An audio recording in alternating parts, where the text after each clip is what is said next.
Losers always whine about their best. Winners go home and rank the prom queen. Carla was the prom queen. What is up? What's going on? This is Jeremy Shulman at Adjust the Ranks with a special guest we'll get to in just a second. But it's important to remember that, number one, we are completely in the degenerate cycle of fantasy football because it is March on a Wednesday in the afternoon, Eastern Standard Time, and we are mock drafting a Dynasty startup mock. Number two, it's important to remember that Carla was the prom queen. And number three, it is important to remember that we have Coop A Fiasco on Twitter, Andrew Cooper from the Fantasy Alarm, the FSWA Writer of the Year, amongst many other accomplishments. Mr. Andrew Cooper, thank you so much for joining us. How's it going? Of course, man. I feel like I've been missing the pods lately. We've been doing a little radio and stuff, but we're getting back into pod season. Now that the combine's done, free agency starts next week. Like, it's time to light it up again. And I'm glad to be back on with you, man, because I love hanging out and I love this format. You know, a little randomizer, a little mock draft. I see Joey Wright snuck his way in, which I don't necessarily love, but everything else I'm liking. Nice. Awesome. Really appreciate it. We are live on YouTube. Jamie has joined us at the 103. So thank you, Jamie. We still have a few spots available. So I will post that into the chat in just a minute or two before we get started. Maybe you can sneak your way into this mock draft in just a minute. So before we begin, here's what's happening. We are doing a Dynasty startup mock draft 1 QB.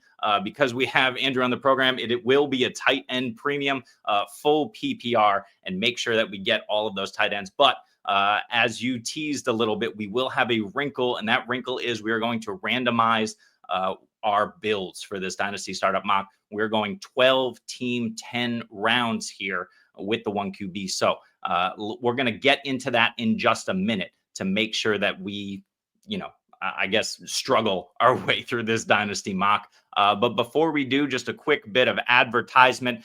We have a huge schedule coming up here in March. Of course, Andrew Cooper is no slouch. Neither are any of the guys on this list. So please check back in. Sign up to Adjust the Ranks. We are, and the Fantasy Football Universe. We are on YouTube. We're on Twitter. We're everywhere you want to be. This information is posted. But more importantly, you can get in on these mock drafts with these guys and also have us probably assess your team, at least if you do a good job at the end of these mocks, because we'll do a little bit of a breakdown before we wrap here. So we appreciate you joining us. And I guess with that, let's jump in. Joey Wright saying something nice about you, Mr. Cooper, before we get in. How do you feel about that? You know what? That's his move. That's his classic move that he always takes the low road, but then I take the low road once, he jumps right to the high road.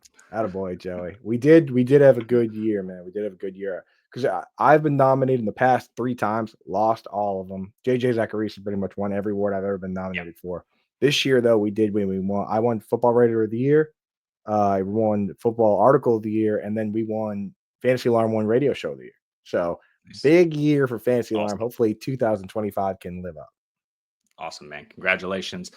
Joey is just throwing out the compliments and enjoying himself. We appreciate you, Joey. We'll have to get you on the show very soon. But outside of that, let's do this. If I can get the technology going. Okay, so here's what we're going to do. We're going to spin the wheel. Coop, do you want to go first or do you want to go second in terms of the spin between me and you? Why don't you go first and show me how it's done? Yeah, let's see. Well, I don't know how it's done, so we're going to find out. So I'm going to spin the wheel here. We'll see what happens. We have a number of options, as you can see, and I've landed on 0, which is my favorite. I am running a 0 build. Oh, look at that. That's something special, man. The 0 nice. build, just to be clear, means that I am not allowed to pick a player at my given position. That's either RB, wide receiver, or wide receiver before round 7. So I'm going to go over to the next wheel if I can find it. Let's see, wheel number 2. And I'm going to spin this bad boy. And because I got 0, we'll just take whatever's closer between running back and wide out. This is my favorite. I got a little bit lucky with the wheel here. 0 RB. Even with this running back class, Andrew coming in, 0 RB, I think is going to be always the way to go. I mean, Denny right? And some other guys in the past have written about that high EV, low, what's the word? Fragility build That's right. of zero RB. And that's the way I tend to go. How do you feel about the zero RB strategy? I mean, that here's the thing for me is I typically don't go into any draft saying that I'm going to go this way, but I love it when it develops that way, right? So when I sit Yep. down, I usually start by taking best available player, but if it leans into a build that's like a hero or zero RB, I know exactly how to operate. That's why this is a great show to have because you get a peek at every strategy and you can kind of learn who the targets are, learn how they each work, and that way you can start off saying best available. And if you get to the fourth round, say, wow, I took best available guy, it's all wide receivers. Now you know who the targets are, right? And I'll tell you what, I keep a short list of the articles that I believe to be the best ones of all time. And the Mhm. 2013 article by Sean Siegel, Yep. uh, the original zero RB and the Yes. facility article, like that is an all-time great article, makes all the sense in the world and changed the way that we play this game. It's just that at the time no one was doing it, and it was really a huge advantage. Now that people are caught on to the strategy, I think the best way to do it is to know all the strategies and kind of play it as you go. And there's another layer to it in Dynasty too, where it's like now you're not only just going with this type of strategy, but you got to decide if you're playing to win now, playing to win later. That's why a Dynasty startup is so much fun. I love doing these.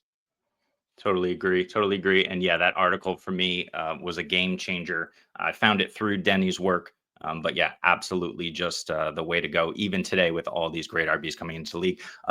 Andrew, I'm going to spin the wheel for you. So hold your breath and let's see what you get.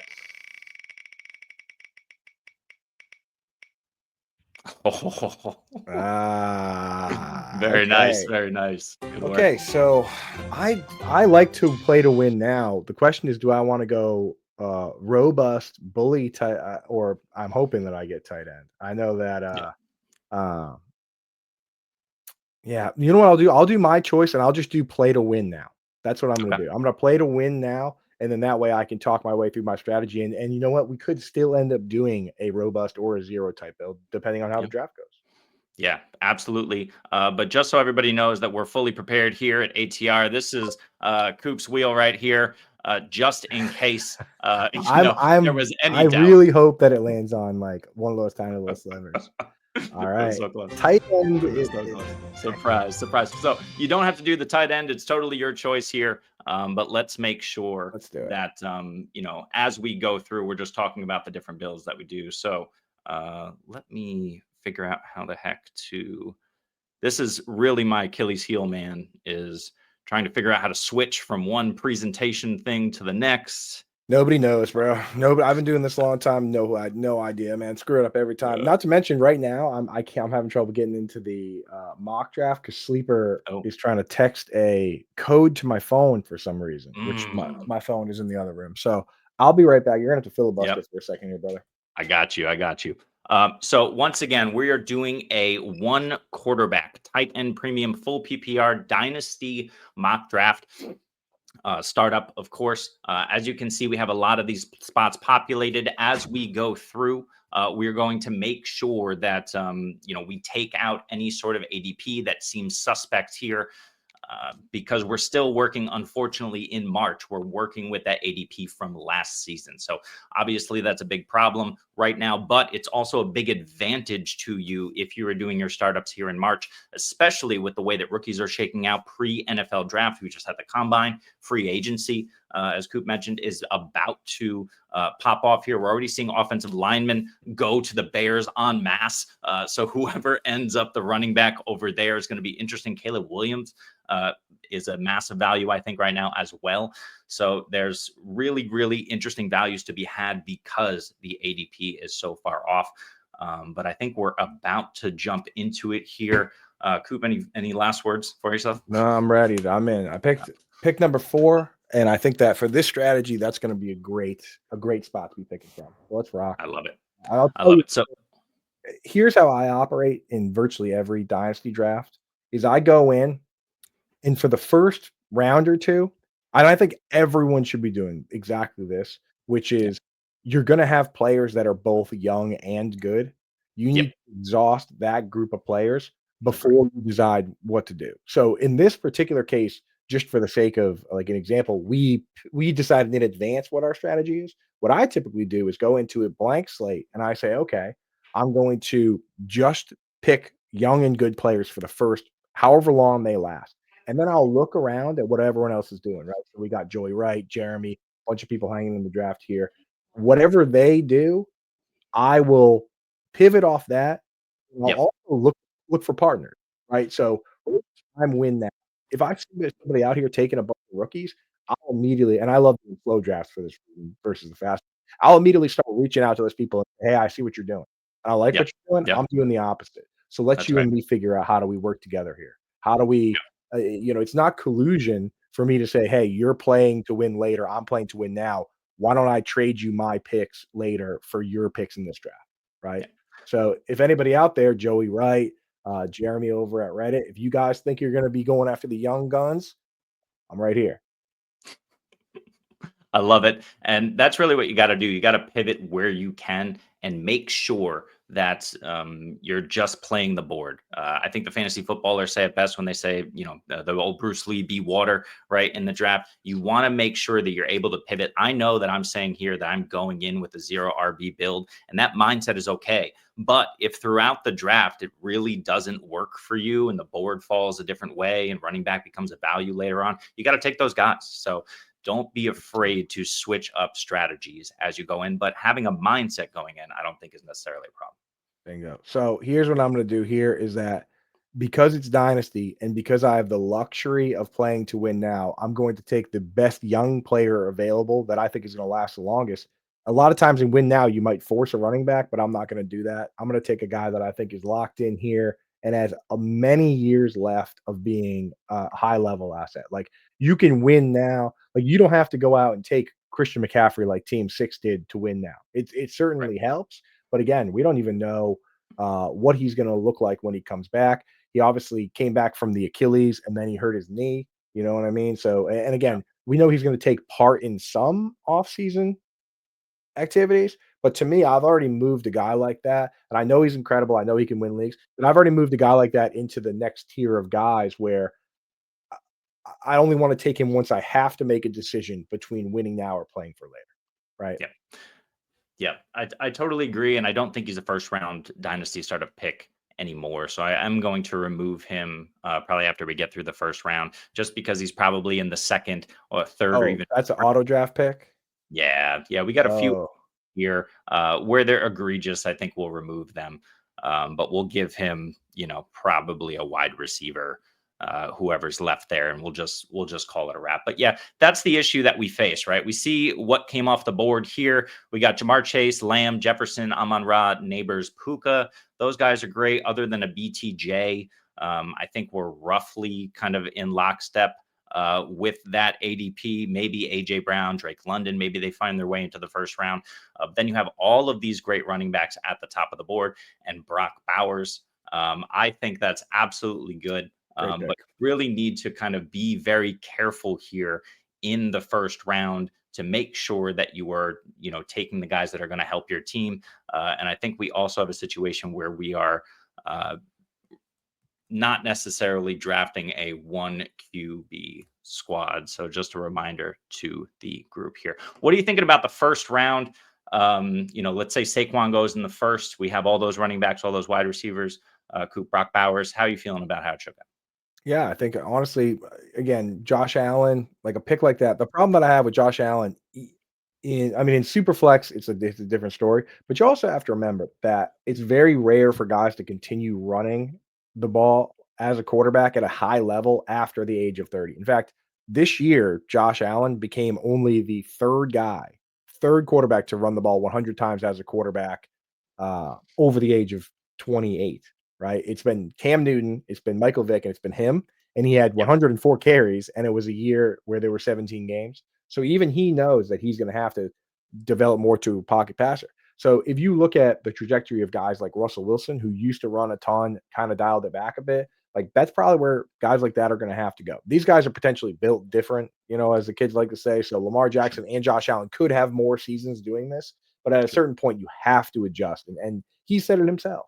So for me, if I'm going to go with a mobile quarterback in a dynasty startup draft, I'm drafting Jalen Hurts. I'm drafting somebody Mhm. who is, a little bit younger, has a little more years left, Yep. Yeah, I like that one. Hurts also winning the championship this year, kind of hopefully putting those questions to rest about is he able to do those things. Coop, I'm going to give you a minute here. First of all, I tagged you on Twitter, so if you wouldn't mind throwing Yeah, that out sure. there. Secondly, I'm just going to make a few changes and give you a few extra seconds here on the clock as I remove Christian McCaffrey and I remove Tyreek Hill. These guys, unfortunately, at this stage in the game, are no longer first and second round dynasty picks. We'll throw them back on the board, but like we discussed, it's really a issue here with the Yeah. ADP at this stage of the game. AJ Give him Brown at give him 6 AJ isn't Brown. great. Yeah, Yeah, give him he's AJ not Brown great. and give the Oh, other guy Sam Laporta because it's tight end yeah, premium. That way I it like fits it. in with the what we're doing here. Perfect. And Josh Allen, that was a user, but that was a user mistake, just not clear on the one QB. So we'll leave it. If you take Josh Allen the first, I don't think it's a great move. But like you mentioned, those guys are game changers. The top 3, 4, they're mobile. They're going to be in the top 5 of quarterbacks perennially. And Josh Allen certainly fits that bill. He's been the QB1 like 4 years in a row or something like that. Yeah, still a good pick. Yeah, Yep. 100%. So I'm going in here. I'm on the clock, and I'm not going to take Christian McCaffrey or Tyreek Hill. I worry about the health for McCaffrey. I worry about the mental health for Tyreek Hill. I'm going in. I'm taking Jonathan Taylor here. And this is a guy who, he fits the exact mold of what I'm trying to do. I want to win this year. I want to win next year. I want to win the year after. I mean, my plan is as always, is just to keep winning and just to Yep. do well in the rookie drafts and keep it going. But when you plan to win this year, you want guys that are focused on this year and next year. And Jonathan Taylor, I mean, this guy, if you look at yards from scrimmage of all the active players, he's a top 5 player in that stat, right? Like Yep. when healthy, and again, he's been nicked up, but it was never really a problem for him for a long time. Like this is a guy who goes out there and makes it happen. And with the RPO setup with Anthony Richardson, I mean, the efficiency is easy. We saw it last year with Saquon Barkley. Richardson has to take a step forward, but I mean, a guy like Jonathan Taylor is going to get his regardless. And you got to consider that with Dynasty, with guys like Anthony Richardson, when you're drafting weapons like Michael Pittman, these guys, like look at a guy like AJ Brown, right? He Yep. had a bad landing spot. People didn't like it. He was kind of just okay. Eventually, you're going to get a chance. Terry McLaurin just finally got a quarterback. Now he's awesome. I mean, there are times where people just go their entire careers without good quarterbacks. Guys like Andre Johnson, right? But he still put up a Hall of Fame career. So we're drafting talent here, right? Like that's the main focal point. Yep. Totally agree. And you can see in one QB as well, the talent dries up, especially in tight end premium. 3 tight ends off the board. I would have loved to take a tight end here at the turn, but I do not want any guy outside of these top 3, for a couple of rounds here. You can see the wide receivers, of course, are going off the board. You got the young guns, Jackson Smith and Jigba included for myself here. And I'm going to take another guy, even though I think it's risky, in Lad McConkey and JSN with Jamar Chase. Hopefully, if McConkey can hold on to that wide receiver 1 volume role, at least for a year or 2, he's certainly going to be a serviceable high-end 2 on his team for years to come if they bring in a true alpha. But I really do like that. And then Travis Etienne, before you go, Andrew, I think we're going to remove him as well. Just the landscape has changed so drastically in the last few years. It's in the last few months, really. It's really hard to kind of value some of these guys this highly anymore, but we were doing it last year.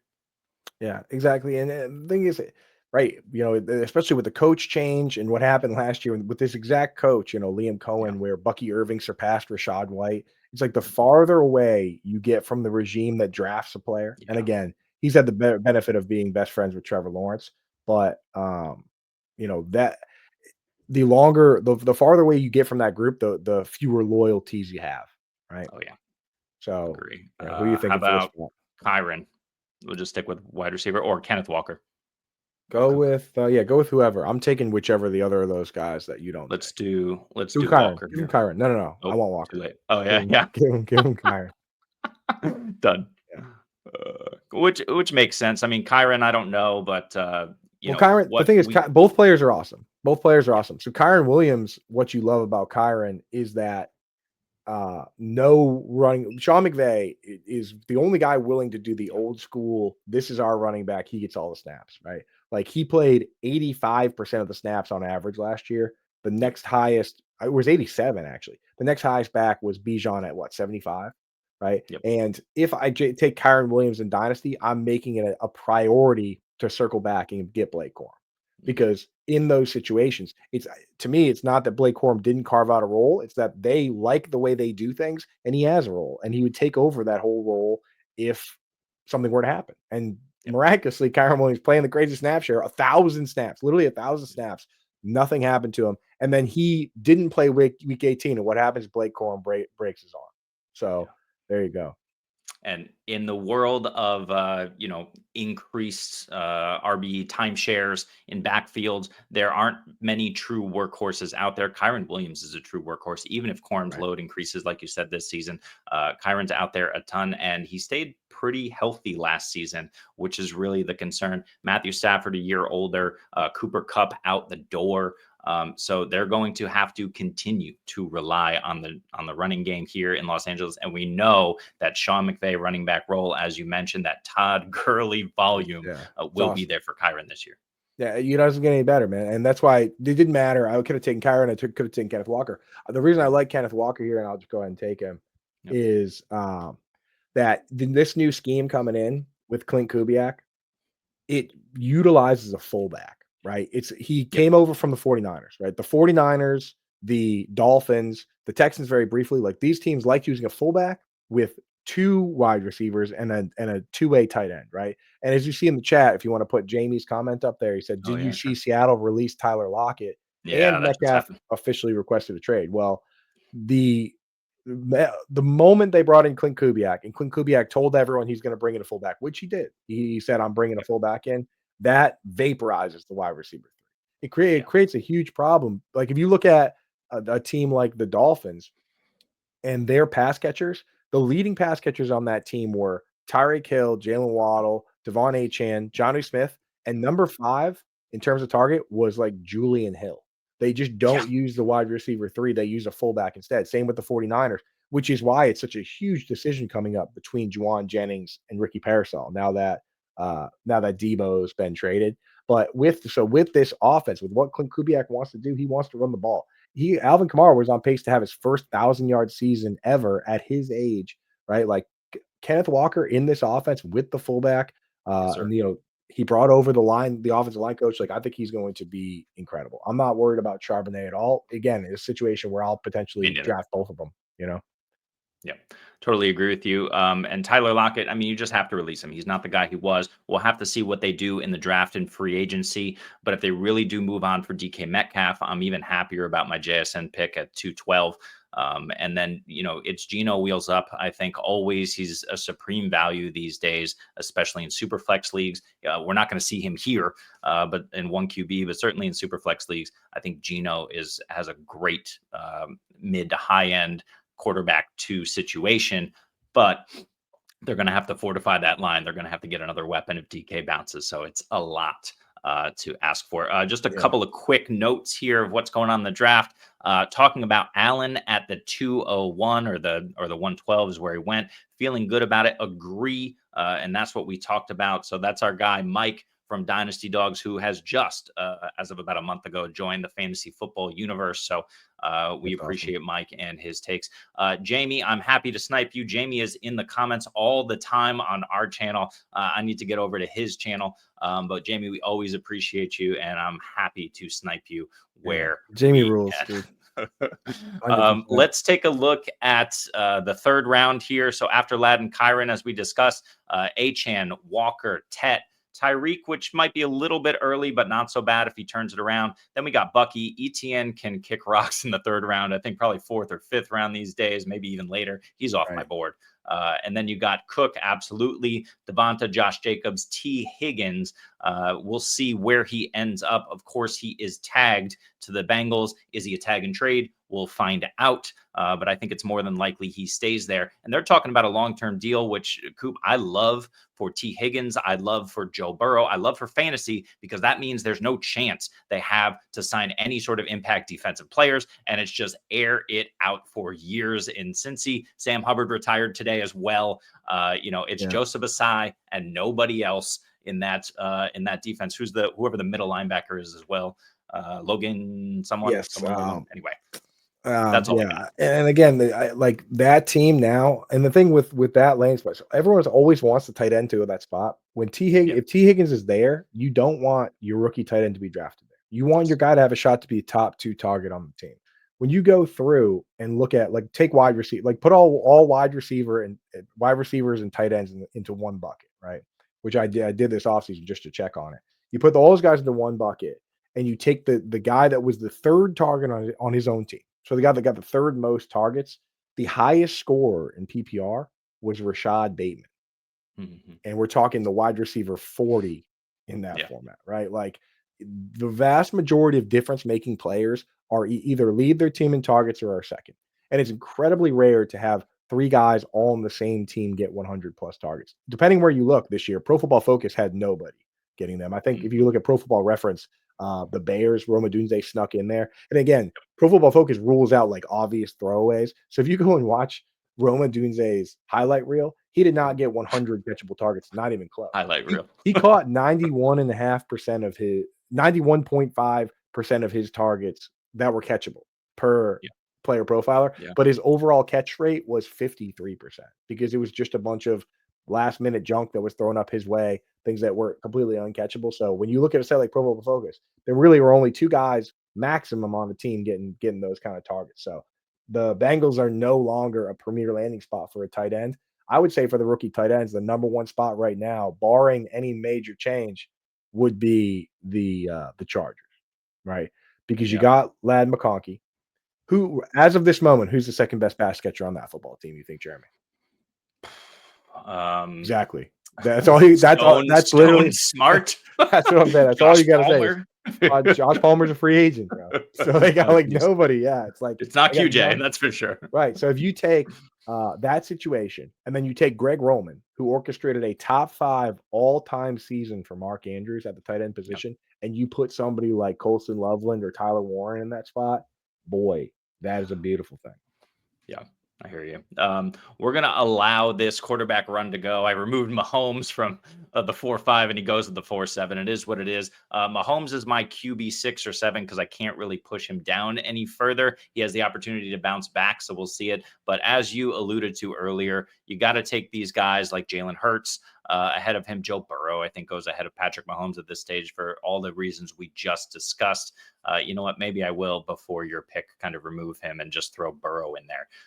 But we have a QB run. And then, of course, Rome, as you mentioned, he's my biggest buy. He's my biggest buy of the offseason. Last year, it was Jackson Smith and Jigba. That worked out for me, but it was also Mark Andrews. That didn't work out for me, although I feel like it should have. This year, it is Rome Odunze. He is absolutely a huge buy. Unfortunately, I think everybody knows it because we'll see, but not expecting Keenan Allen back, even if he is probably in a big capacity. And, of course, that offensive line already fortified with 2 big signings in the last 24 hours. So Rome is great. Olave, Rice, who I believe in. Zay Flowers is a little risky, I think, in the 4th round. But how do you feel about those wide receivers specifically? As I put, let's see, I'll put Joe Burrow at the 4-7. Yeah, I think I'm absolutely fine with all those picks. I wrote a full article with some film on why I like Rome Odunze a lot. I mean, you go in and you look at the way he was utilized, which was not good. He was basically used as the 3rd wide receiver, field stretcher. You look at the scheme set up was obviously brutal in the first half of the year, but he made a lot of great plays. Again, if you just type in fantasy alarm Rome Odunze, pull that up. There's a ton of clips that highlight that whole thing. I did one on Marvin Harrison Jr. as well. I'm working my way through a lot of those. But I honestly like all those picks: Olave, Rice, Flowers. I think Rice was set to be the focal point of that offense. Yep. As Travis Kelce moves away and Xavier Worthy ends up being more the field stretcher, Rice's role is incredible, especially for PPR. Here, I'm going to make my pick here. Yep. And I'm going to take, again, I'm playing to win now, so I'm going to take DJ Moore. I There do you go. believe in Caleb Williams. Keenan Allen's gone. I think DJ Moore is going to be in that Amon-Ra St. Brown role for Ben Johnson. Now I could have both the Amon-Ra St. Browns. And if you could pause the draft real quick, here's what Yeah, of I course. would do. I'm not sure if you're watching right now, Darvin, but looking around the draft, and I see Darvin taking 2 back-to-back rookies on top of 2 very Mhm. young players, I would reach out to Darvin now and I would say, hey, Yep. Darvin, you can have my rookie draft pick for next year for your pick this round.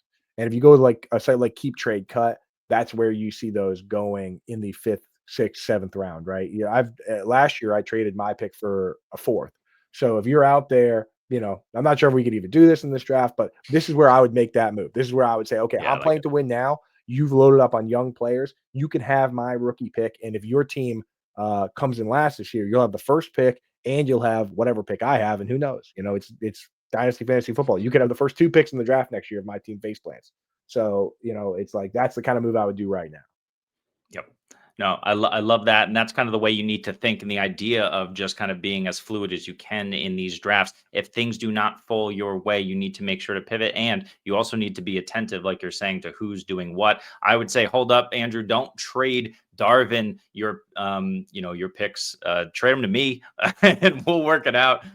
Because I'm also going very young here with 3 young wide receivers. And just as a reminder, while you're going to win now, I am doing a 0 RB approach. I cannot take an RB until at least round 7, and I want to make sure that I fill my roster here. So I've got back-to-back picks, and the tight ends, unfortunately, are not appealing. Kincaid obviously fell off big. Kyle Pitts is no longer that dude. I mean, he might be again, but I'm not taking the risk as the tight end 4 off the board. Other than George Kittle, I think really Hawkinson, no, we don't know what that's going to look like. At this stage of the draft, I can't invest in any of these guys personally at tight end. Rookies, I think personally, I'm a little, risk averse in terms of drafting the rookies this early. So personally, since I'm RB, 0 RB here, there's a lot of ways that I can go. Xavier Worthy and Addison are staring me in the face. But I think first I'm going to go Jalen Waddle. Jalen Waddle for me is just so young, so dynamic. Number 6 overall pick in the draft a few years back. We know how fast he is. The problem is, does that offense work without Tua? Does it work with Mike McDaniel? We're not totally sure. It ran last year through Achane and Jonnu Smith. And Coop, I'm kind of working with this theory. I don't think it's anything that's surprising, but we heard a lot of this too high safety defenses kind of going in and trying to stop the big play, trying to stop explosives. And that could have potentially put a cap on some of these big time receivers and led to things like Jonnu and Achane getting all the work. What do you think about that? And do you think that trend is going to continue? And can these guys kind of get home as I make my next pick? Yeah, and the scariest thing is like not just a too high safety, but the things that come along with it, right? Like the Ravens and the Eagles especially run these hybrid defenses. They got different names for it, like palms or like cover. I think Yep. some of them call it like cover 9, where it's like it's not even man to man or zone. It's a set of rules that everyone knows, right? It's like if this, then that rules. Where when you draft a guy like Cooper DeJean, who's super smart, and you've got all these guys, you can run that. But it's like they Yep. see a bunch, and depending on who goes where, they react to it, and it's just very confusing for quarterbacks. And what ends up happening is what you're suggesting is that the safeties over the top are taking away the deep plays, and you have to Yep. adjust to it on the fly. You can't basically say to yourself, if they're taking away your ability as a quarterback to say, if they do this, I'm doing that, because you don't Right. know. You don't. You're the whole time you spent, like if you watch the Rams and the Dolphins and the 49ers before the play, they send one guy to the other side of the formation. Yep. And then right before the play starts, another guy goes in motion because they're trying to figure out if the other team's in man or zone or not. Yep. These new defenses that with all the moving parts, they kind of neutralize that. So it really has hurt teams like the 49ers and the Rams and the Dolphins to some degree because they love that motion. I mean, like the Dolphins are always having some guy do like crazy orbit motion and all that. Yep. So, Yep. I mean, Waddle is a guy that I do like, though. I believe in the player. I think, Agree. back-to-back 1,000-yard seasons to start his career. And I do love that the team uses the fullback because it consolidates the Yeah. targets. Yeah. And the other thing to consider as well is just, in terms of, oh man, losing my focus here. But you really want to make sure that if the team is constantly taking up the big play and you have big explosives, like for example, the Philadelphia Eagles, right? The Eagles moved from a situation where they have Devonta Smith, they have Dallas Goedert, who's more than capable of receiving tight end. They got obviously the great AJ Brown. But Saquon Barkley had the Incredible. most dominant RB season, and I don't think that's a mistake, right? It's not a mistake that Mark Andrews lived off of high efficiency because Derrick Henry had a dominant season. Teams are saying, okay, if you want to back up and take away these explosive plays, we're just going to continue to pound the rock. And the teams that are able to do it, do it. And then conversely, the Chiefs won with this for a couple of years doing that. Isaiah Pacheco and Kareem Hunt slamming the rock in. But then conversely, if the teams cannot run the football, you're seeing guys like Achane, James Cook play a major role in the receiving game. Jonnu Smith is that perfect example of whoever you can use. Sean Payton wants the Joker. Whoever you can use in that short area of the field can absolutely help to open up the offense. And then hopefully you can break a deep play off of that. Bingo, dude. I mean, that's the thing is that now we're seeing the flip where running backs are now more valued than they were before. Same with tight ends. Like this draft is going to push running backs and tight ends up so far. People are not ready for it, especially because you look at free agency. Like, who's the best tight end? Who's the best two-way tight end? And let me make my pick, and then we'll get to this one. Sure. So here I'm looking. I need another wide receiver here because I think that running backs in the dynasty format like that, like this, valuable running backs fall, whereas wide receivers don't necessarily fall as much as I want them to. Question here is, do I go Pittman, who's a player I believe in that's younger, or do I go DK Metcalf, who is quite, a guy that is now requesting a trade? He basically only eats candy for breakfast. Like it's just like there are some question marks there. So here I'm still playing a win now, but I'm gonna go a little neutral with Michael Pittman.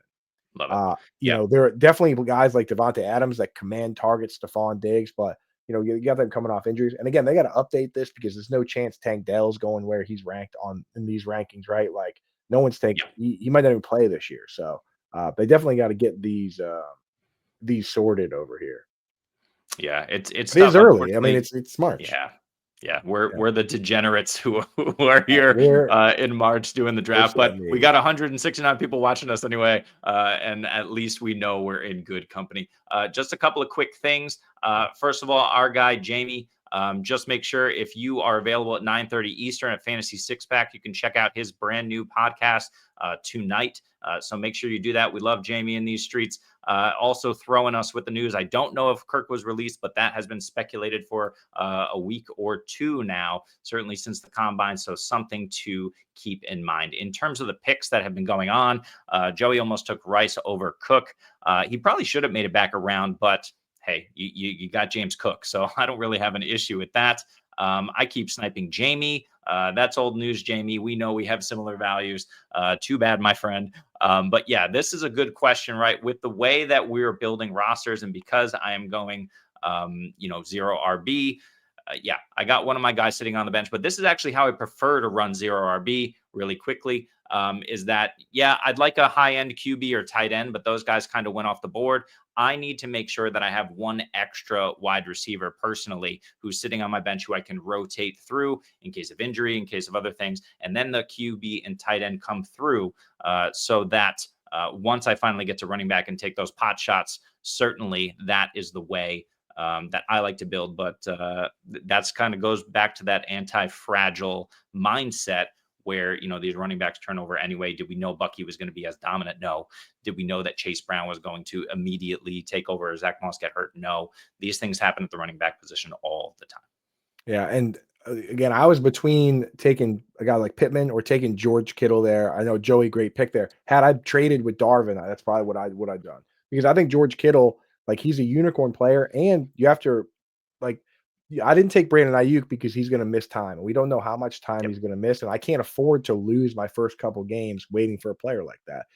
Conversely, George Kittle is going to be a featured part of that offense regardless, but even more so with no Debo and no Ayuk to start the season potentially. And then who knows where Christian McCaffrey is going to be. So like a guy like George Kittle is an absolute great win now pick. Now it puts me in an interesting spot because I thought I could wait on him as part of a win now build. Now I'm looking around and figuring out what I might do. There's definitely some guys out there. I don't want to tip my hand just yet. But again, a team like Kingpin Karen, I suspected that they might be a team that I could put again, when I'm talking about trading, which we're not necessarily going to do here, but talking about trading to give me more picks now and give away my picks to people later. Now Yep. that she has 3 different rookies on her team, young players like Rice and Bowers, that's a team I would look at and say like, "Hey, like I know you can probably win this year, but like you can create a lot of leverage here." I mean, look at my team, look at some of these other teams that have like multiple guys that go in the first 2 or 3 rounds of a redraft league.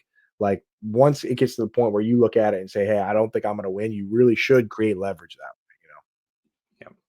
Yep, I agree with you. And here again, we are in a position where we have some rookies going, but the ADP just isn't great at the moment. Jonathan Brooks might not play next year. Rashad White might not be a Tampa Bay Buccaneer, or certainly the RB2 over there with Sean Tucker's ascension. So, yeah, I have a working theory that Rashad White is going to be on the cut bubble, and then Okay. the Jags are going to trade like a 6th-round pick for him, and get him back with Liam Cohen and form the ultimate I don't give a crap running back That room would be with. brutal. That would be brutal because I do like the idea of Tank Bigsby, but Yeah, again, it's like if they brought in White, that would tell you that they don't trust him in the pass game, you know? yeah, yeah, and I think that's highly likely, but we'll see. That's more feels than it is actual science here.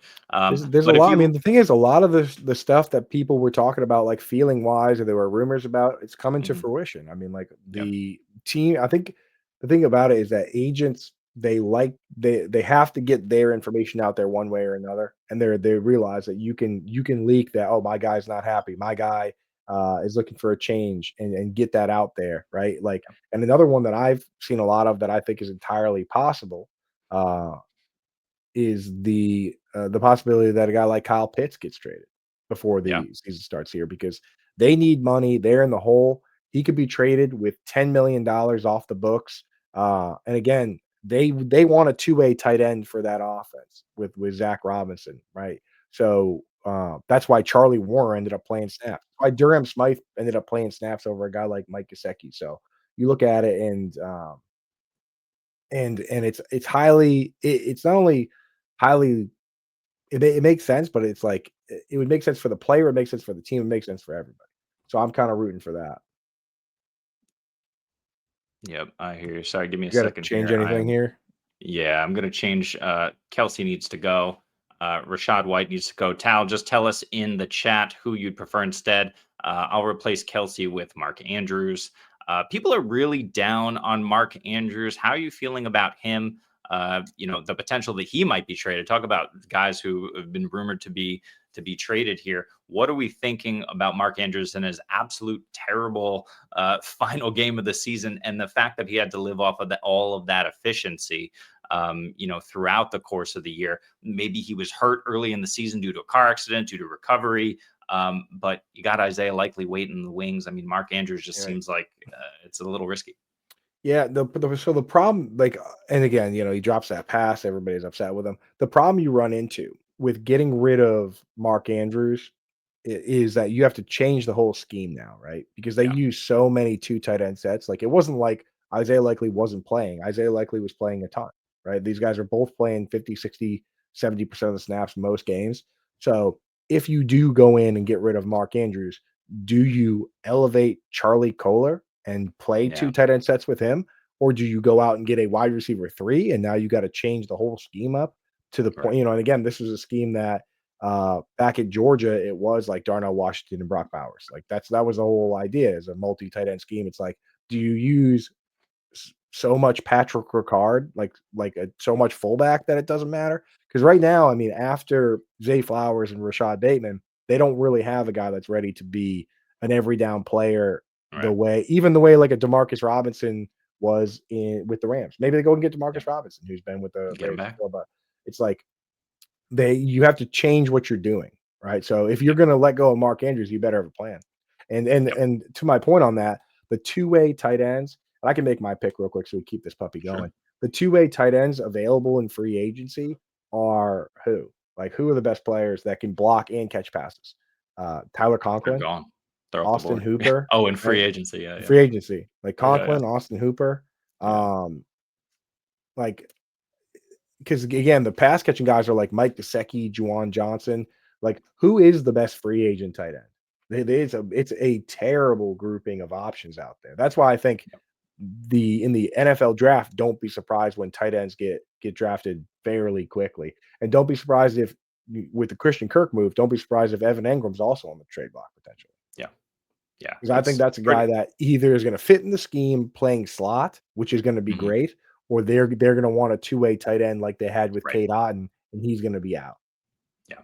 That's an excellent point, especially to that point earlier we were talking about. We're trying to take away the explosive plays. If you have a tight end in the slot, it's not necessarily as valuable as, for example, a Khalil Shakir, or Right. moving around these alphas like Jamar Chase with the way he moves around Right. into the slot. Yeah. Um, And that's what Liam Cohen likes to do. He likes to do it. yeah, He likes to use before, I mean, it was Cooper Cup with the Rams and then Chris Godwin. Like, it sounds like it's going to be Brian Thomas Jr. Like, if that's the role that you want for that guy, then great. yeah, There are offenses that have done great with the tight end in the slot, Greg Roman. And again, the trade-off there is that Evan Engram can catch the ball just as well as the pure slot guys like Tyler Boyd and Cole Beasley, but yep, he's a much better blocker than them. People always talk about Evan Engram as a blocker from the standpoint of a tight end, which he's yep, not a good inline blocker. But when you compare him to slot players, he's a tremendous blocker. He's the best blocking slot wide receiver there is. Besides, it's like Mark Andrews and him. If you really think about how he's deployed. So if you find the right scheme, that works, but this isn't the scheme for it. nope. I totally agree with you.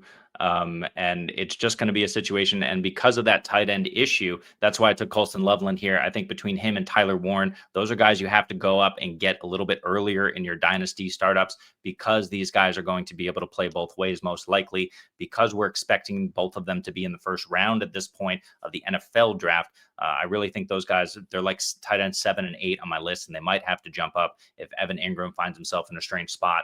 Or TJ Hawkinson finds himself falling behind Jordan Addison when fully healthy with a rookie QB at the helm. So effectively. So that's where we stand. Let's just take a look quickly at the 6th round. We had rookies, Mecca Ibuka, Quinshon Judkins, and Luther Burden go. So really interesting there. We had our tight end run, which is interesting as well. And then we had some aging running backs, Kamara, Montgomery, Mixon, a few that were forced. But of course, your win now build as well. And then we'll see in the 7th round, I chose Caleb, but I struggle with that because him and Herbert are neck and neck for me. So I almost went Herbert to stack with McConkey. I do like the stacks when they're young in Dynasty. And then Devontae went. We'll see where he ends up. Terry McLaurin is such a value right now. Do not fall for the Debo hype. And then, of course, you are Justin Herbert. How you feeling about how it shook out? Yeah, I was going to take McLaurin there for sure because I Yeah, mean, like, he was incredible last year. Him and Adunze were the only two guys that got at least 15 targets, contested targets, and caught more than 70% of them. And to yeah, put that in stuff. perspective, no one in 2023, no one that got 15 contested targets caught more than 60. Like, they were just on a different level. Over the last 3 years, only 3 guys have done that. McLaurin and Adunze this year, and then in 2022, Nico Collins did. Like, just to catch that many of your contested balls is crazy. If you catch 50% of them, that's good. If you catch 60%, that's great. 70% is fairly rare. Nobody's catching 80. You just throw to that guy every play, right? So, like, Yeah, uh, if a dude was getting 15 or more contested targets and catching 80 of them, you would just throw it up to that guy ever. That's like Calvin yeah. Johnson, you know. Mike Williams of old. Right. It's just, yeah, Yeah, it's not, yeah. And he would get hurt doing it. yeah, yeah. I was going to take Caleb Williams there. I was going to take Terry McLaurin. I have DJ Moore. So that Yep. would have been a good stack for me, Yeah, but yeah, you ruined that, obviously. And you have McConkey. So now we can yeah. work out a trade. That's right. Um, That's right. right. But yeah, so my strategy here essentially, and again, because we're getting towards that point of the draft in tight end premium, there's a trend that I see because it's not a super common format. A trend that I see among people that don't draft a lot of it is Mhm. that the top tight ends get pushed way up, right? And Yep. potentially at times overdraft a little bit. I don't think Brock Bowers is overdrafted because he's so young and he could be, I mean, in this format, he could be the best player for a long time, right? Yep. But even in tight end premium, we rarely do see a tight end be the top flex player overall. In regular formats, a tight end has never been the top flex player. So, like, it's very rare for you to be able to successfully do 2 tight end sets, especially in Dynasty. It's so top heavy because you're not going to want to have a tight end in your flex. When you're competing to win, like if you look at my team right now, what tight end is going to start over Joe Mixon in my lineup? Maybe Yeah. ever. And he's not even in my lineup. Michael Pittman, those guys. It's like very rarely going to happen. So what I find that happens is you have the guys go early, and then everybody kind of drafts their first tight end, and then people don't take a second one. And that's where if you wait on tight end, you can take value. You can get value in this by just waiting and taking 2 and saying to myself, okay, it's tight end premium. So all I need is one of these guys to get 90 targets, and then I'm all set. So like for me, it was always going to be a 0 tight end, no matter what the wheel said. We have 3 rounds left, 3 picks left for you. What are you thinking in terms of tight end? Are you willing to take a risk on Pitts if he falls? Komet is maybe an interesting option. Do you think someone like Likely or Sanat or Sanders takes a step up? You got Otten, you got Kelsey sitting there. Are you thinking that you're going to wait on tight end through, the double-digit rounds here, or is there somebody here you like at value? I'll take, I got enough at running. I got 3 wide receivers, 3 running backs. I'll take a couple guys here, and then we'll see with the next one. But I like taking one guy I can trust and one guy, the old yin and yang tight end, my friend. Yep. One guy that I can trust and one guy that just pure upside. The rest doesn't matter at all. Right. Love it. So and in the order I take them in depends on the availability. So for me, in this situation, like if Darvin doesn't take Pitts here, I'll take Pitts. Pitts is 24 years old. Pitts has a 1,000-yard season. If Pitts doesn't ever have another 1,000-yard season in his career, he'll be only like the 6th person ever for that to happen. So the 6th person ever to have 1,000 yards as a rookie and then never have it happen again. And we're talking like it's only happened twice over the last 25 years. Right. Like one of the guys that do it was a tight end. It was Mike Ditka, but that was 50 years ago, So like it's just the odds are in his, unless, the knee is messed up or the attitude's not there. The odds are that this guy at some point is going to have a good season. I mean, the last couple of years, he's still breaking off 50-yard plays, had 3 40+ yard plays last year. Only 3 tight ends have had 3 or more 40+ yards in the same season since I've been doing this. Kittle, him, and Jonnu Smith, So when I look at the format, tight end premium, you got to go for the PPR type guys. So a guy like Cole Kmet, I do worry that he's going to be the 3rd target on the team. Right. Yeah. Now in this offense, if Ben Johnson uses what he does with 2 wide receivers and then the tight end and then multiple running backs or whatever, then he could be fine, just like Laporta was. But Laporta got it via touchdowns. Same like a guy like George Kittle. Like he thrives on big plays, but if you take all the tight ends, there's only been 5 tight ends to get 95 or fewer targets and have 200 PPR points. 3 of them were Kittle.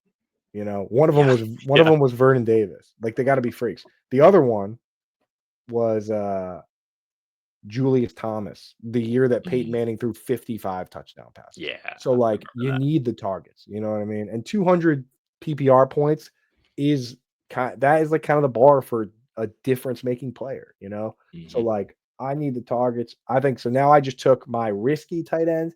I would circle back here and take somebody that's quote unquote safe that I think I could start all of this season.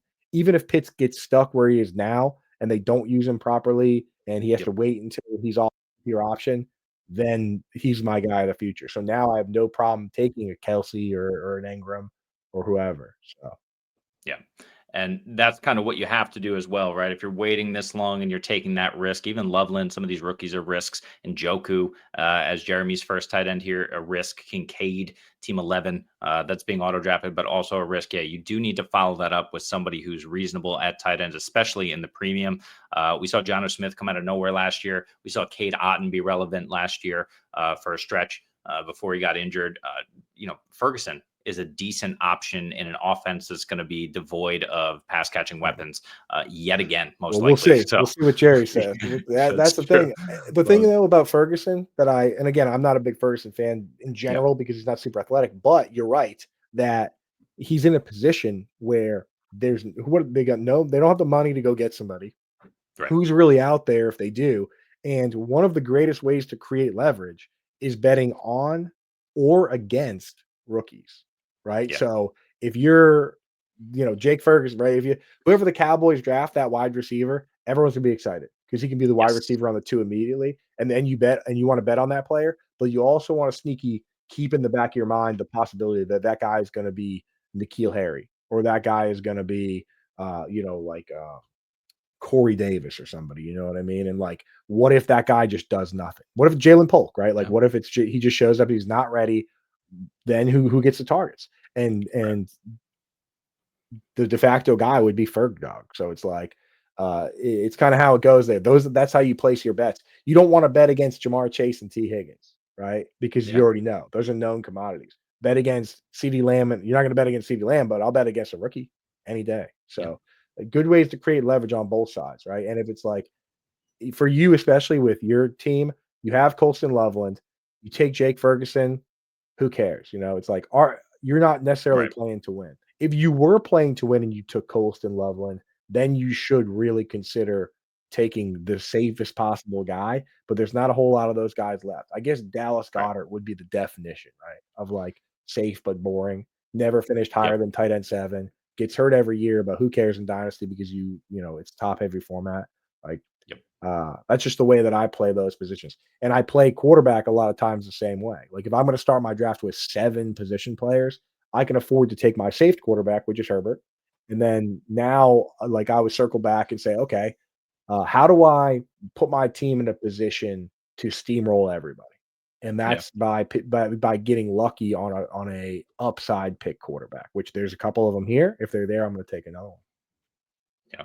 You know, Absolutely. And so many good nuggets there, but you really just need to figure out what you're doing with your build and how you choose right? to play the board. A perfect example, like you said, is I was like, oh crap, I need a running back. Maybe I do want to try to compete this year. Let's get James Conner, see if there's any value there, which he's gonna be the guy again this year.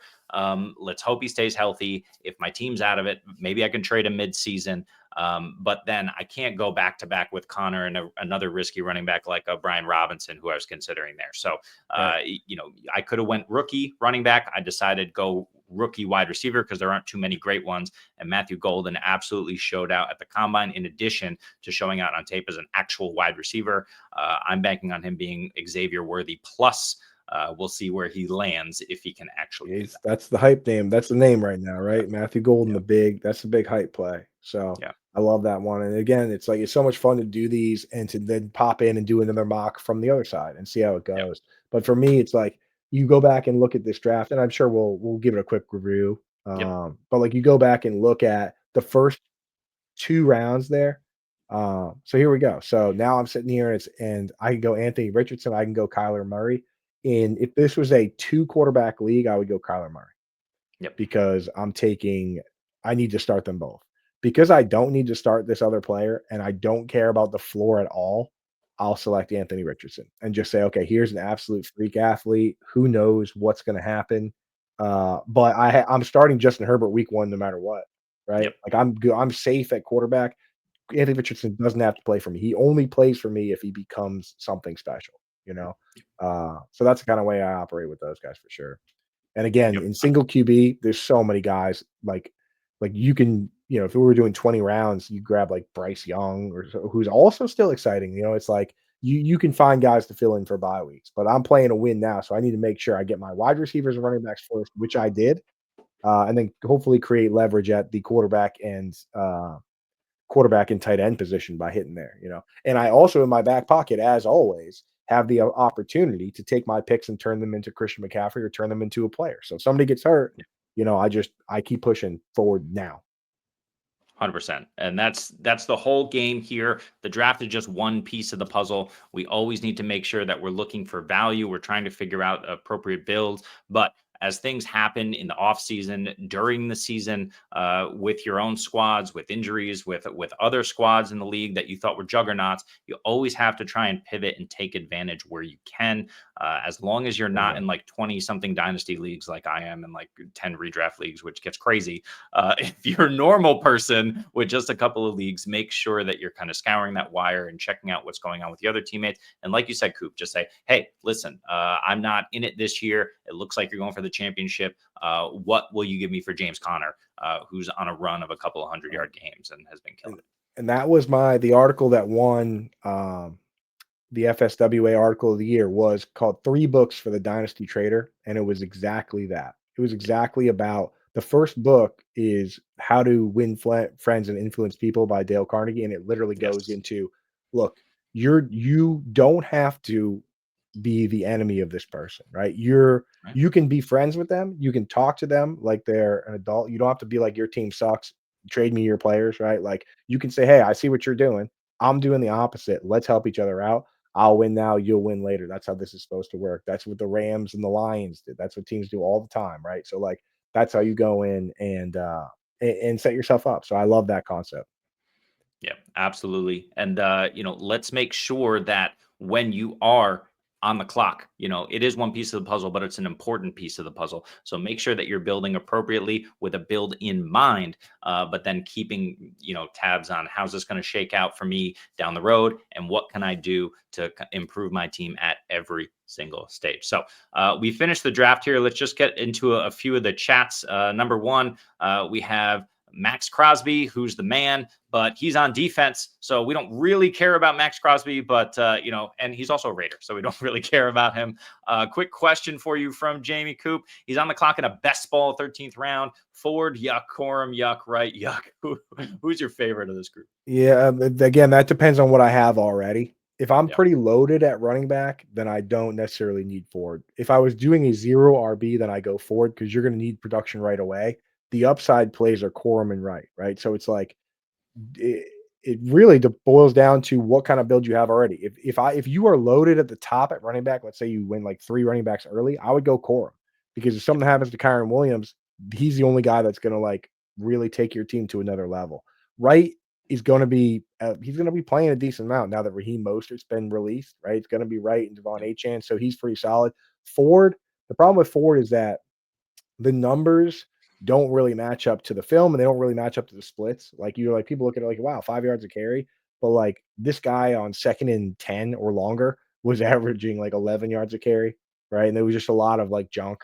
So, and he was ripping off big plays, which we like, and which is good for best ball. But like, you want these guys to be consistently productive. And I just worry that they're going to look at Ford and say, hey, we know where this guy is good, pass downs, and those type of plays, and we're going to bring in a bruiser to work on the early downs. But again, it's a team that doesn't have a lot of money, so Ford is probably your best path to productivity right away. Like, you don't want to have a team of 5 Corums hoping that they break out down the stretch, or like rookies, guys like Jonathan Brooks that aren't going to be ready. Like, if you got guys like that, then you got to go Ford to give yourself the balance. And that's what's so fun about best ball and all these, especially best ball, is that like, you're trying to build your way to survive long enough to win those playoffs, right? Yeah. I made it this year. I made it to the farthest I ever made it to the last round of Best Ball Mania. I came in like top 300 or so. But again, there's a lot of luck that goes into it, but definitely think about who you have already before you make that call. Yeah, totally agree with that. Personally, I like Corum, Wright, Ford. I just don't believe in Ford for the reasons you outlined. I also wonder what's going on with that Cleveland offensive line and how long it can kind of stay together and be as dominant as it's been. I know they took a step back last year. They're not the best offensive line for the run game in the league anymore. And we'll have to see what happens in free agency and if that continues. But of course, you got some good options there for yourself. Joey Wright bragging about taking Baker in the 10th round, which I think is a fair brag. Yeah. That is exactly how it works, Joey Wright. So let's actually get into this question before we go over our own rosters. From Michael T.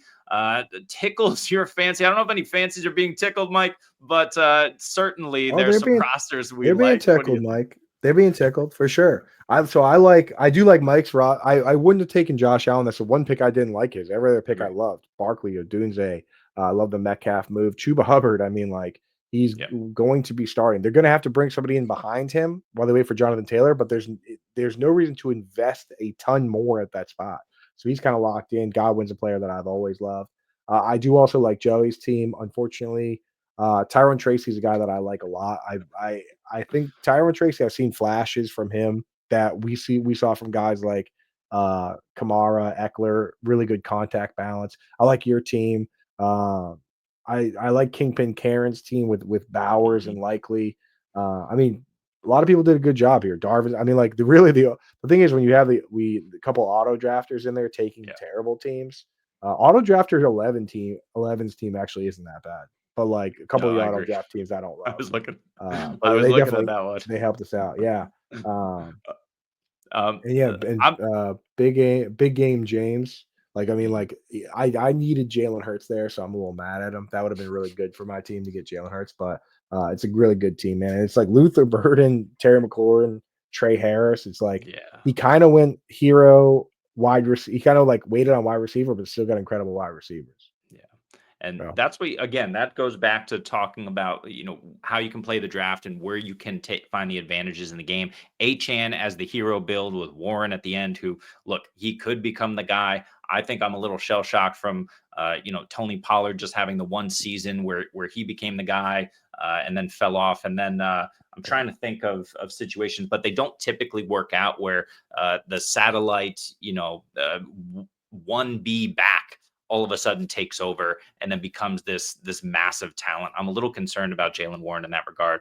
That said, he still could get the options in that offense. So we'll see if I believe he's in Pittsburgh. I know he's a he had an option, but restricted free agent, so they can give him if they do the but the thing is, he's an undrafted restricted free agent. So if they do the original round tender, it'll pay him 3 million. But another team can give him an offer, and if they don't there you go. match that offer, they get nothing. If they give him a second round tender, then if a team offers him a contract and they don't match it, they get a second round pick back. But they have to pay him a min of $5.1 million to do that. Which I mean, Okay. pay's probably worth it, right? So I It might think be. the what often happens with the restricted free agents is they say, okay, if we gave you a second round tender, we'd give you $5 million. What if we give you a 2-year deal and we give you more than 5 million guaranteed, but it's over 2 years? Like that's kind of what you end up seeing. So I wouldn't be surprised if we see a couple year deal where he gets like 6-7 million guaranteed. He gets more money than he would have got on the other deal. He stays in town. He's a starting running back. That's my prediction. But I've only Yeah. thought about it a lot. It it makes sense, and he's 250 pounds, right? So at 5'8", so he's certainly got a little bit more mass on him than some of these Right. other guys that we see who have played this ancillary role. Najee Harris, of course, out of town as of a couple of they cut bait Yeah. with him as soon as possible. He crushes. I mean, Jalen Warren crushes people in the pass blocking game. He That's does. usually the problem you run into is that if you can't pass block, then they don't trust you and you lose those snaps. But that's not a problem for me. I don't see why. Like a guy like Kyron Williams is small and he's slow, Mhm. and he played 1,000 snaps and didn't get hurt. So I don't know. Yeah. I think he might be fine. Yeah, so we'll see with Jalen Warren, but again, good picks here. A couple other teams here: Tal 888, Puka, Nico, Bucky, Jaden, Chase Brown, and then I the love rookie it. Tyler Warren with Pearsall. I love that build there. That team's Really sick. interesting. And then, of course, we got Jeremy with CD, Christian McCaffrey, unfortunately, with the auto pick. Probably a little bit early there. CJ Stroud, though, I think is a good value at QB6. You might need to wait a little bit longer for him. I think I personally prefer Caleb or Patrick Mahomes, but CJ Stroud can absolutely have a bounce back. And then the old dog wide receivers, Evans and Adams, Right. are absolutely going to kill it. And look, he's got Kyler Murray there in the back end in Right. case So CJ Stroud doesn't work out. that's a team that's doing something similar to me and is a team that I would be worried about for this year. Right. Like Yeah. that's a team that rivals what I'm doing. He did the 3 running backs as well. Like that's kind of the win now approach. And Tal did a great job with I love what he did with the tight ends because it's like you take Tyler Warren, that's your high risk pick. You circle back for Tucker Kraft, who might not be a top 2 target on the team, but he had 2 plays of 60 plus yards. He's clearly won the job over Luke Musgrave. And there are rumblings.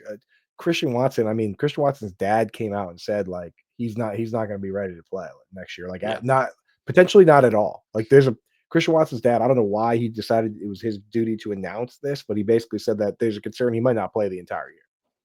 Yeah.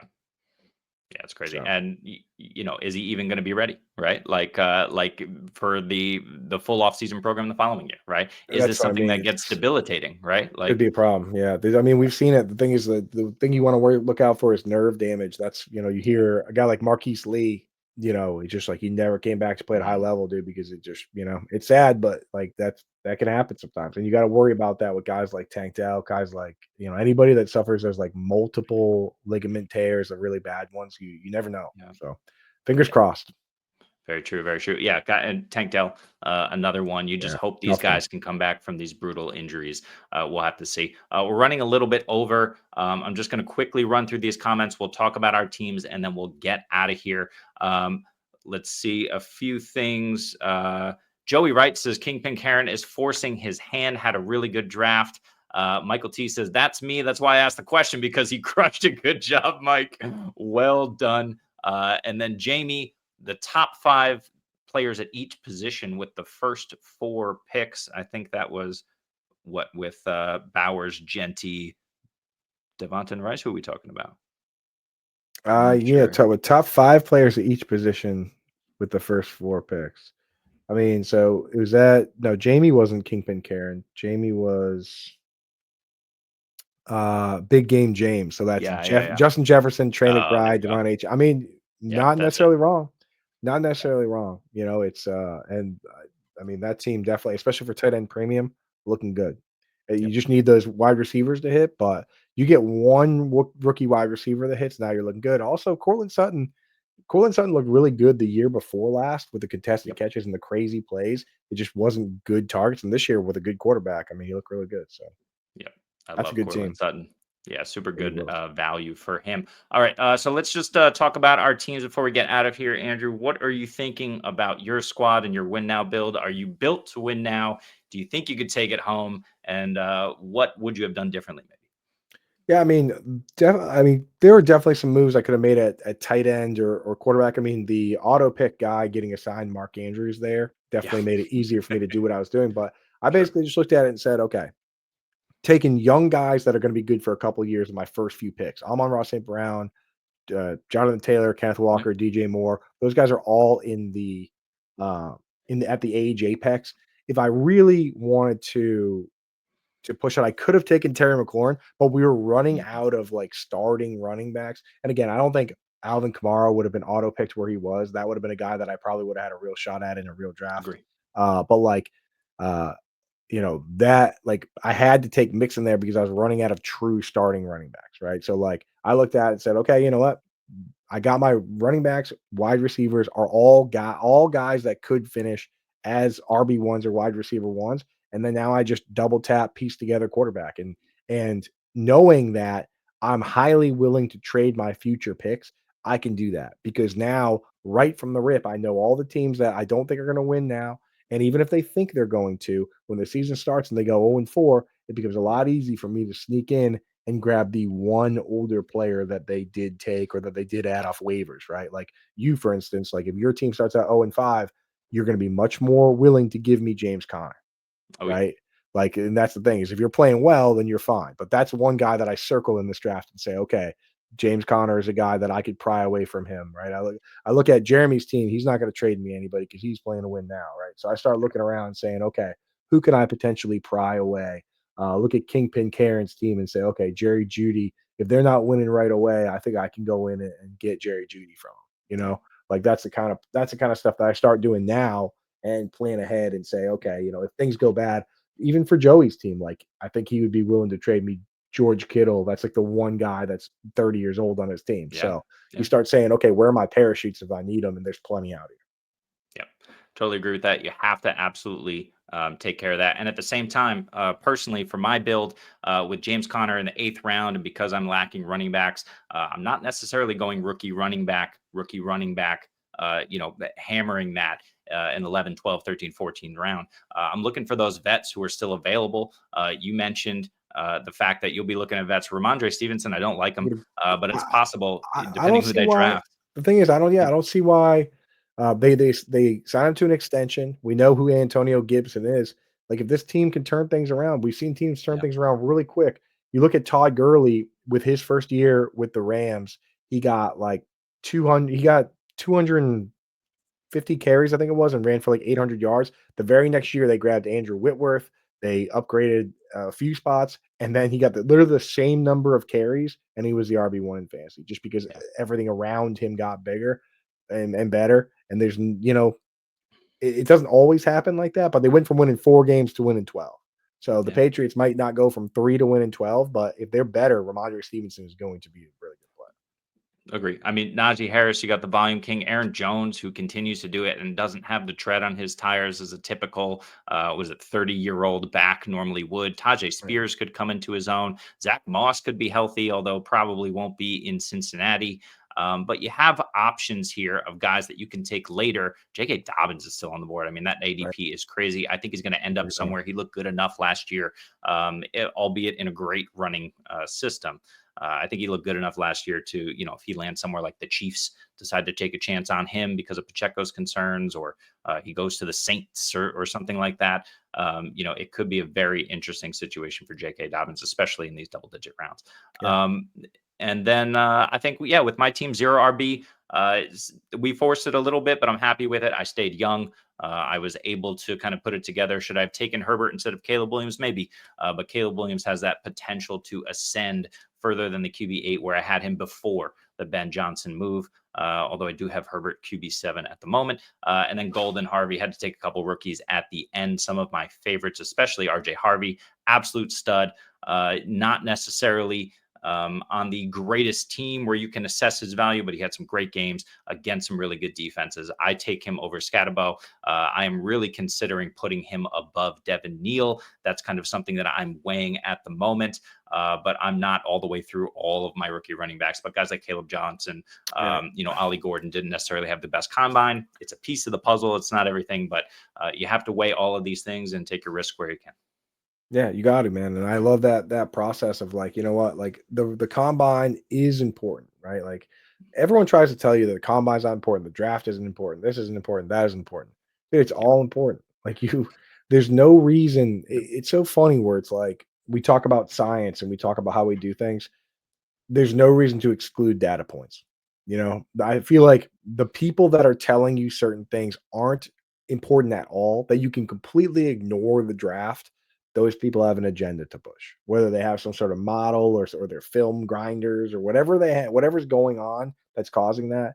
To me, there's an agenda there because we've seen the draft change drastically how we view these players, and we've seen the NFL teams a lot of times be right. Go and look at Ryan Heath, his study on draft capital and versus speed and all these other things. But it's like every model that the top guys, I mean, like I said, JJ Zachariason, Dwayne McFarland, Ryan Heath, like all their models use draft capital. So like you can ignore it if you want, but what happens in the draft is such an important piece. And we've seen it time and time again that like the 5 teams go in and they need a big split end, and then the Colts and the Bengals take Michael Pittman and T. Higgins early, and Chase Claypool and Marvin Mims fall, and the Jets passed. The Jets needed a split end.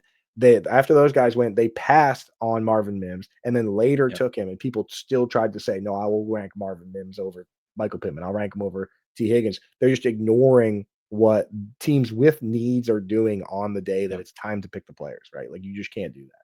The narrative of the draft is just as important as everything else. So. Keep that in mind. And the ultimate case, right, is Justin Jefferson. Who were the guys picked above Justin Jefferson? One of them was Jerry Jeudy, right? Who else was above CeeDee Jefferson? Lamb, There were a couple guys. Well, there's some good players. There's some bad ones. The number one bad Rager. one is Jalen Reagor. But like, you got the clip of the Vikings. Got the clip of the Vikings on draft day laughing when that pick was made. So there are times where the draft, again.